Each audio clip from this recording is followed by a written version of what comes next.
শহীদ আবু সিদ্দিককে নিয়ে কলম ধরলাম আমি আইনজীবী শাহাদাত শাহ ডায়মন্ড হারবার। কবিতার নাম শহীদ আবু সিদ্দিক।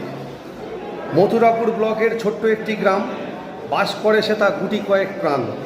নামটি তাহার ঘাট বকুলতলা, প্রত্যন্ত গ্রাম তাই আজও অবহেলা।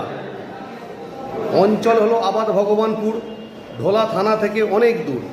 বাস করে হেতা ইয়াসিনের পরিবার, ভালো ছেলে তাহার আবু সিদ্দিক হালদার। সে ছিল সোনার উপর মস্ত কারিগর, বাড়ি ফিরত তাই সে অনেক দিন পর। ঈদের সময় ঘরে এলো আনন্দের সাথে, ঢোলা থানার পুলিশ তাকে তুলে আনে রাতে। চুরির অভিযোগে থানার লকআপে মারতে থাকে রাজদীপ সরকার। খবর পেয়ে পড়শিরা সব করছে হাহাকার। অত্যাচারের মাত্রা পাড়ায় মানস চ্যাটার্জি, মার বন্ধ করতে পারি লাগবে টাকার অ্যাটার্জি। দুদিন ধরে মারল তাহার আইসিআর রাজদীপ, পানি খেতে না দিয়ে চালান দিল কাকদ্বীপ। জামিন পেয়ে আবু সিদ্দিক খোঁজে বাবার চারিদিক, চাচা তাহার মহাসিন বাড়িতে আনে সেই দিন।